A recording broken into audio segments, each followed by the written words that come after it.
কাতার charity আপনি জানেন যে বাংলাদেশে অনেক বছর ধরে কাতার চ্যারিটি বাংলাদেশে কাজ করছে। তাদের একটা বড় ফান্ডিংটা হচ্ছে ওরা অরফান স্পন্সরশিপ করে বিভিন্ন মাদ্রাসায় বা বিভিন্ন ইয়েতে, এবং ওরা রোহিঙ্গা ক্যাম্পে ওই যে এলপিজি সিলিন্ডার সাপোর্ট দেয়।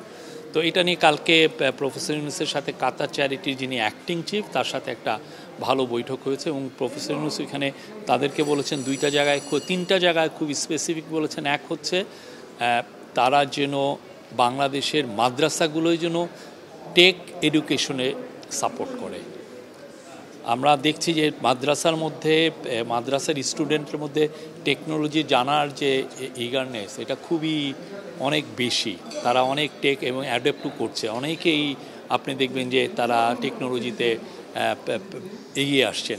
তো তাদের এখানে take education, AI education, soft computer programming এবং অন্যান্য টেক স্কিল যেগুলো আছে নতুন সেগুলো যাতে ইম্পার্ট করা যায় মাদ্রাসাগুলোতে, সেটা হচ্ছে। এবং আবার মেয়েদের এডুকেশনেও তাদেরকে ইনভেস্ট করার করতে বলছেন। আর একটা বলেছেন যে বাংলাদেশে তো তারা অনেক ধরনের করে, বাংলাদেশের যে কোনো মাইক্রো ফিন্যান্স প্রতিষ্ঠান যেটা প্রাইভেট তাদের সাথে কোলাবোরেট করতে পারে যদি তারা বৃহত্তর স্কেলে মানুষের সাথে পভার্টি ইরাডিকেশনে সাহায্য করতে চায়।